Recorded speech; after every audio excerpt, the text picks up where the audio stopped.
You are listening to PastThink.com audiobook. Please like and subscribe, thank you. Chapter 100. Caltrip disturbs an elaborate seduction and inspires bitter resentment. Bao learns of a distressing betrothal and laments an imminent departure. Jiaxing was with the viceroy for a long time, and outside the yamen speculation mounted as to the reason for the summons. Li Tan, in the absence of any information, assumed that his master was wanted in connection with this latest trouble in the Gazette, and feared the worst.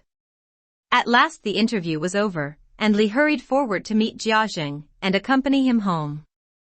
He was too impatient to wait until their return, and as soon as they were alone he asked Jiaxing, "What kept you so long, sir? Something of great importance, I suppose?" Jiaxing smiled. "Not really. It turns out that the commandant of the Haimen region, who has offered his son's hand in marriage to my daughter, is himself related to the viceroy, and has written asking him to take a special interest in my well-being. The viceroy was most affable, and even went so far as to say to me, 'Now we are related too.'" Li rejoiced inwardly, seeing in this new turn of events cause to be bolder still in his own schemes. He encouraged Jiaxing enthusiastically to proceed with the marriage.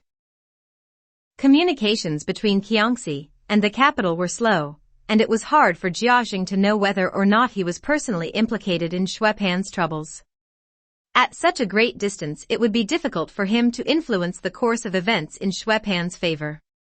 When he returned to his own yamen, he dispatched a family servant to the capital to ascertain exactly what had happened, and at the same time to carry a message to grandmother Jia, informing her of the marriage proposal.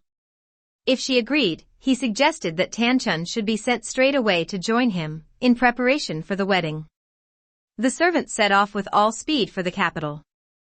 He reported first to Lady Wang, and then went to the Board of Civil Office, where his inquiries revealed that the only person to have suffered in the Xuepan affair was the acting magistrate of Taiping, who had lost his job, and that Jiaxing was not in any way implicated.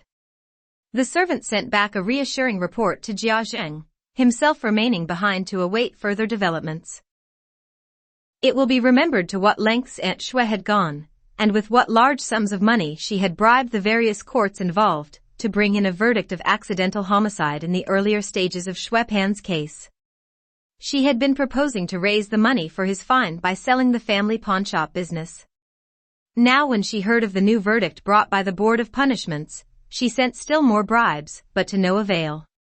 The sentence was confirmed, death by strangulation after the autumn assizes. Day and night she wept tears of grief and rage. Bao Chai visited her several times and tried to offer consolation. "Brother Pan must have been born under an unlucky star, Mama. With the fortune that Grandpa left, he should have been able to lead a quiet and comfortable life. But instead it's been one disaster after another. First came Nanking, and that disgraceful business over Caltrip. He was entirely to blame for that poor young man's death, and it was just lucky for him that we still had plenty of pull and money in those days, and were able to get him off. You'd have thought a scrape like that would have been enough to make him mend his ways. You'd have thought he might have taken life a bit more seriously after that, and devoted more time to looking after his own mother. But no, as soon as we arrived here, it was the same story all over again. I hate to think how much you've suffered on his account, Mama, how many tears you've shed. Then he got married, and at last we thought life might quieten down a bit for all of us. But fate evidently had something else in mind. Eventually that dreadful woman drove him away with her insufferable carryings-on. And even that was not the end of it. As the saying goes, fate moves in a narrow lane, and collisions are hard to avoid. It was only a few days before he was mixed up in this new murder case. You and Cousin could have done everything you possibly could. Apart from all the money you've spent, you've never stopped asking for help and thinking of ways to get him out. You can't go on struggling with fate. He'll have to pay the price for his own misdeeds. Most parents look to their children for support in their old age, and even in poor families a man will do his best to earn his mother a bowl of rice. But what has Pan done? Squandered a ready-made fortune, and made your life a misery. I know I shouldn't say this, but the truth is, he's the bane of your life, an affliction sent to test you, not a real son to you. You refuse to accept the truth, and wear yourself out like this, weeping at all hours of the day and night. You've got quite enough to cope with already, what with Jingui and her tantrums. It worries me so, seeing you in this state.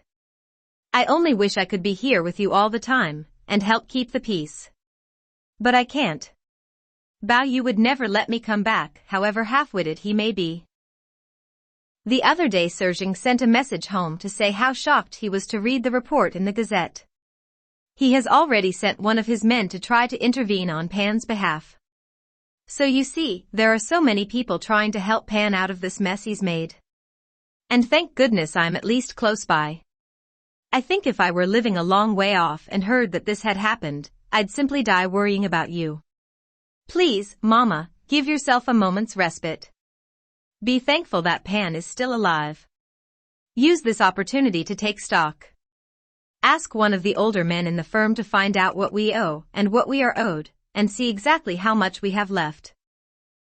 Dear girl, said Aunt Xue tearfully, the past few days I have been so preoccupied with your brother I simply haven't had time to tell you of our own troubles. Whenever you've come to see me it's either been you trying to cheer me up, or me giving you the latest news from the Yamen. I haven't told you the worst. We have been struck off the register of court purveyors. 2 of our pawnshops have been sold, and we have already spent the money from the sale, while the manager of the other pawnshop has run off with thousands of taels, and we're involved in another court case over that. Your cousin Ko has been out every day trying to collect some of the money owing to us. Our liabilities here will probably amount to several tens of thousands of taels, and we shall have to sell our share of the Nanking joint stock business, and some property as well, in order to meet our obligations. 2 days ago I even heard a rumor that the pawnbroking side of the Nanking business has gone bankrupt and been closed down. If that turns out to be true, I really have come to the end of the road. Aunt Xue began weeping hysterically. Bao Chai was also in tears by now, but tried to comfort her. There's no sense in your distressing yourself about the finances, Mama. Let cousin Ko take care of that. Though I must say it is distressing to see our employees abandon us and turn against us the moment we're down on our luck. I can understand them wanting to save their own skins, but I know that some of them are actually encouraging outsiders to cheat us out of our money. As for Pan's friends, it's a waste of time expecting any help from them. The only thing they're any good for is parties. The first sign of trouble and they're off. If you love me, Mama, please listen to my words of advice. At your age it's time you took more care of yourself and worried about others less. Remember, even if the worst comes to the worst, you'll manage somehow or other. Forget about the clothes and furniture. Let Jingui have them. Not many of the servants or serving women will want to stay on, so you may as well let most of them go too. I feel sorry for Caltrip. After everything she's been through, I think you should keep her on with you. If you ever run short of anything, I can always help out, provided we've got it at home. I'm sure he wouldn't mind. And Aroma is a decent sort of girl. She knows about our troubles, in fact the slightest mention of your name brings tears to her eyes. He doesn't know that anything's the matter, so he hasn't been particularly worried. If he were to learn the truth, I think the shock might be too much for him. Dear girl, said Aunt Xue, not waiting for her to finish, whatever you do, don't tell him. He nearly died on account of Miss Linear. He's a little better now. If he were to have a sudden relapse, it would be such a trial for you. And then if you had to spend all your time nursing him, I should be robbed of my last source of comfort. I've thought of that, replied Bao Chai. That's why I haven't told him. At that very moment Xue Pan's wife Jingui came running into the outer room, screaming. What's the good of being alive? My man's done for now anyway. It's no use pretending. The least we can do is march along to the execution ground and put up a fight. We've got nothing to lose. With this she began banging her head against the wooden partition, till her hair came undone and fell in disorder about her shoulders. Aunt Xue could only stare at her in speechless rage, while Bao Chai tried to reason with her dear sister-in-law, her good sister-in-law, all to no avail. "Dear Mrs. Bao," retorted Jean Gui, "we all know how well you've done for yourself. You and your dear Mr. Bao will live happily ever after, I dare say.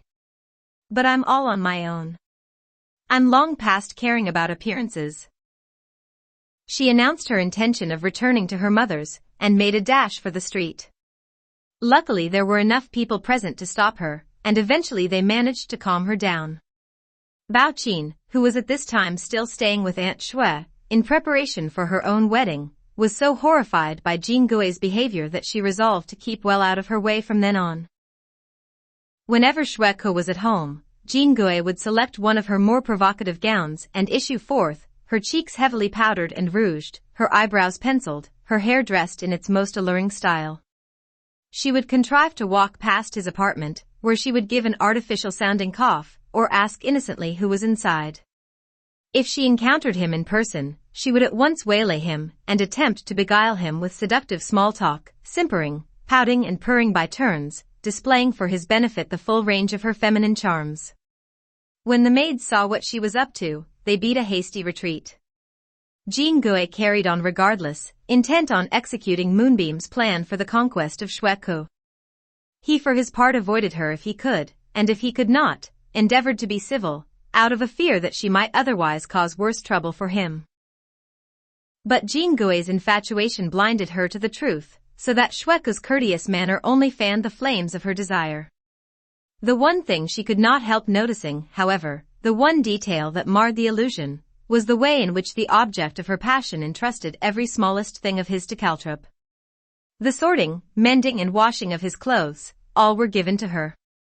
And if she, Jean Gui, entered the room while the two of them were talking, she noticed how they hurriedly went their separate ways, as if she had intruded on some intimate tête-à-tête. All of this inflamed her jealousy. She could not, however, bring herself to confront Xueqin directly about it, for fear that any move against Caltrop might set Xueqin against herself. Instead she decided to bide her time, and continued to accumulate a deep and bitter store of resentment towards her rival. One day Moonbeam came into her room and tittered. "Mrs. Pan, have you seen Master Ko?" "Jean Gui, I have not." "Moonbeam, I told you he was fooling us with all that straight-laced talk of his. When we sent him some wine, he said he didn't drink, but just now I saw him at Mrs. Shui's, quite tipsy and red in the face. If you don't believe me, why, go and wait for him in the doorway. He'll be coming this way. Stop him and ask him. See what he says." Jean Gui, annoyed, "I'm sure he won't be coming out just yet. Anyway, he's such a cold fish. Words are wasted on him." "Moonbeam, you're just being silly again, ma'am. Why not give it a try? If he plays, we can play too. If not, we'll just have to think of another way." Perhaps she's right after all, Jean Gui thought to herself. She posted Moonbeam outside to keep watch for Xueqin, and went in once more to her dressing table. She opened her mirror, and looked herself up and down. A little more lipstick, a flowery handkerchief, and she was ready for the fray. Or almost ready, she still felt there was something missing, but before she could think what it was that she needed to add that final touch, she heard Moonbeam's voice outside. "You seem in high spirits today, Master Ko. Been drinking somewhere, have you?" This was her cue. Jean Gui raised the portiere and stepped out just in time to hear Xueqin's reply. "Our manager Mr. Zhang is celebrating his birthday today, and I was pressed into drinking half a cup. My face is still burning from it." Before he had finished, Jean Gui moved into the attack. "Other people's wine has more flavor than ours, I dare say." Xueqin felt the sting of her remark and blushed a deeper shade of red. He took a step towards her and said with a polite smile, "Of course not, sister-in-law." Now that the conversation was launched, Moonbeam disappeared inside and left them to it. Jean Gui had intended to feign anger with her darling, but there was something so appealingly boyish about the flush on his cheeks and the slightly befuddled innocence in his eyes that her heart melted and her feigned hostility fled to the distant land of Java. She smiled. You mean you have to be led to water? Precisely. I'm really no drinker. I'm glad to hear it. Better than your cousin, anyway, forever boozing his way into trouble. At least your wife won't be left to sleep in an empty bed. She narrowed her eyes at him suggestively, and her cheeks began to glow. Xueqin saw serious danger ahead, and decided to make a dash for it while he still could. But he was too slow. Jingui was not going to let him slip through her fingers now. In a second she was on him, and had him in her clutches. Sister-in-law, cried Xueqin in consternation. This is most undignified. He was trembling all over. Jingui threw caution to the winds. Come in here with me. There's something important I have to tell you. Things had reached this critical juncture when a voice behind her called. Mrs. Pan. It's Caltrop. She's coming this way. Jingui glanced wildly behind her. Moonbeam had lifted the portiere to observe the course the interview was taking, and then when she caught sight of Caltrop coming from the other direction, had hastened to warn Jingui. Jingui in her panic relaxed her grip, and Xueqin seized his chance of escape. Caltrop herself had noticed nothing, and had been walking innocently on her way until Moonbeam called out, when she looked round, and to her horror saw Jingui dragging Xueqin into her boudoir. Caltrop immediately turned about and, heart-thumping, began walking back in the direction she had come from. Jingui stood there a while, and stared in angry dismay after the vanishing form of Xueqin. Then she gave a snort of exasperation, and withdrew to her apartment, smarting with thwarted desire. Caltrop, who had come through the side gate, and was making her way to Baoqin's when she stumbled upon them, hurried back to her room. Resentment towards Caltrop now festered within Jingui's bosom, and the poison worked its way into the very marrow of her being. Later that same day, Baoqi was in Grandmother Jia's apartment, and heard Lady Wang speaking of the betrothal Jiaxing had proposed for Tan Chun. I'm glad the boy's from a Nanking family, said Grandmother Jia. But if he came here once before, I can't understand why Xing has never mentioned it. We knew nothing about it either, said Lady Wang. I can see advantages in the match, said Grandmother Jia. The only objection is the dreadful distance involved. I know that Xing is posted there at present. But supposing he is transferred later on, poor Tan will be so isolated. With official families, there's no telling where they may be posted, replied Lady Wang. The boy's father may also be recalled to the capital. Even if he isn't, one way or another the falling leaf returns to the root. As they say, they're bound to come home sooner or later. Besides, Zheng's superior is in favor of the match, and it would be very difficult for him to refuse. I think he has more or less made up his mind already, and has only written to you for your formal approval, Mother. If you are both in favor of it, said Grandmother Jia, then well and good. It grieves me, though, to think how long it may be before Tan is able to come back and visit us. If it is more than a year or two, I fear I may no longer be alive to see her. She wept as she spoke. Marriage is something that happens to every girl once she grows up, said Lady Wang, and even if the husband's family is a local one, you can never be sure that the two of them will stay in the district. He may always be posted away from home. That's one of the hazards of official life. The most important thing is that they should be happy together. Take Ying Chun's case. Her husband lives nearby. But that has not meant happiness for her. They never seem to stop fighting, and now he won't even feed her properly, and forbids her to touch any of the things we send. And from what I hear, things are getting worse. He won't allow her to come and visit us, and when the two of them quarrel, he pointedly reminds her that we owe his family money. Poor child. The future looks very bleak for her.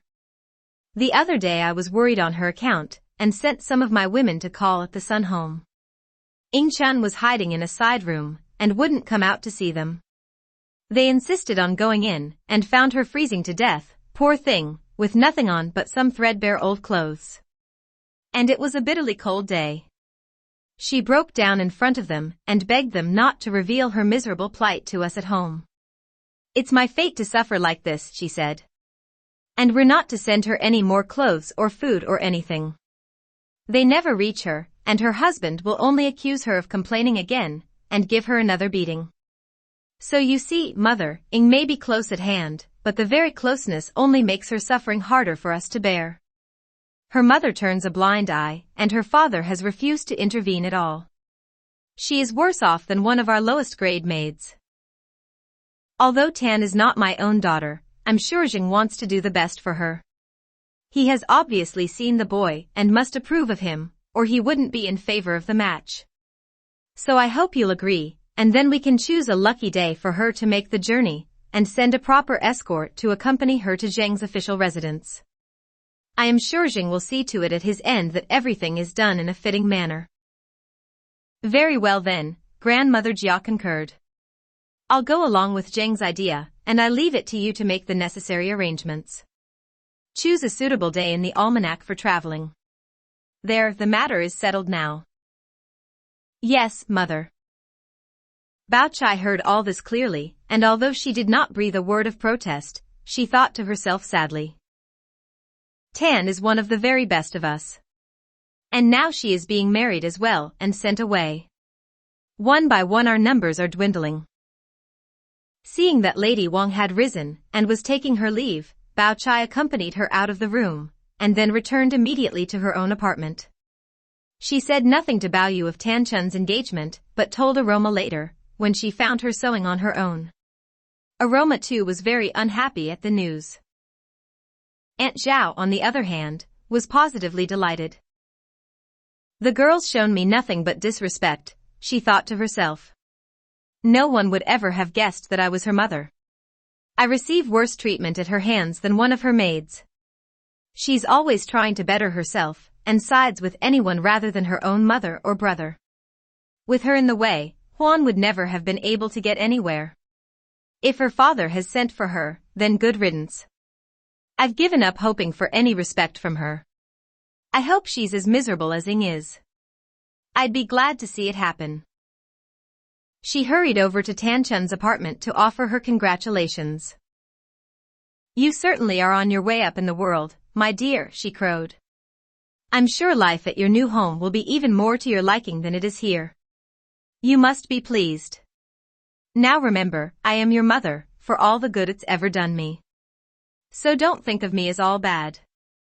And don't forget about me altogether when you're gone." Tan Chun refused to respond to this display of spite, and kept her head bent silently over her needlework. Aunt Zhao was effectively snubbed and left the room in a state of high dudgeon. Tan Chun could see the ridiculous side of her mother's behavior, but nonetheless it left her feeling both angry and wounded, and she sat for some time weeping quietly to herself. Eventually she walked out in a weary and dejected frame of mind, thinking she would like to drop in on Bao Yu.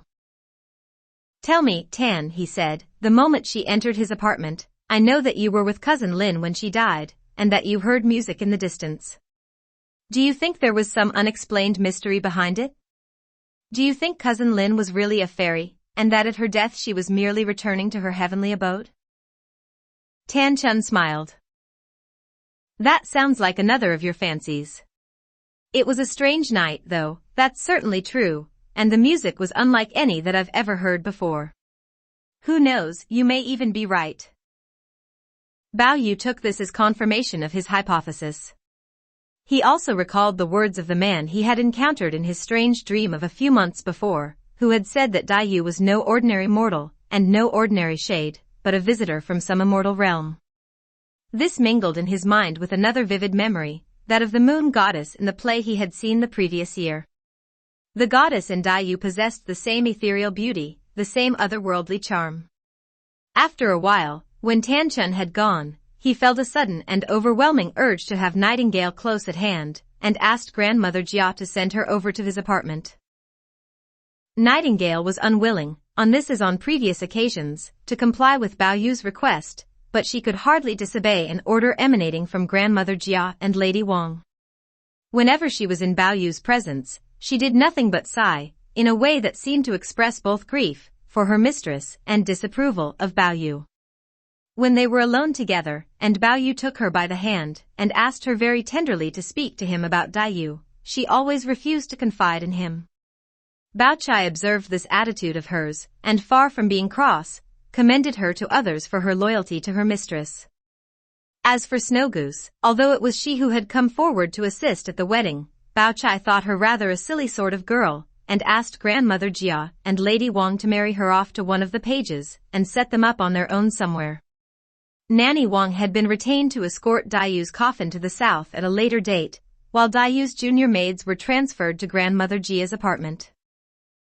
Bao Yu's grief for Dai Yu and his general state of gloom were further compounded when he considered this dispersal of the remaining occupants of the Naya's house. Then suddenly her death struck him in a new light. Dai Yu had been, or so Tanchun had told him, perfectly lucid at her moment of death. This lucidity, when combined with the strange music, constituted conclusive proof that she had left this world to return to a higher one, and that surely was cause for joy. His newfound joy was short-lived, however, for presently he overheard Bao Chai and Aroma in the next room discussing the impending marriage of Tan Hun. With a cry of dismay, he fell back weeping on the Kong. Bao Chai and Aroma came hurrying in to support him, with cries of "What's the matter?" but he was too distraught to reply. After a while he composed himself sufficiently to speak. "This is the final blow. One by one all my sisters and cousins have been taken away from me. Cousin Lin has joined the ranks of the fairies, my eldest sister has died, though it's true that even in her lifetime we had little enough chance to be together.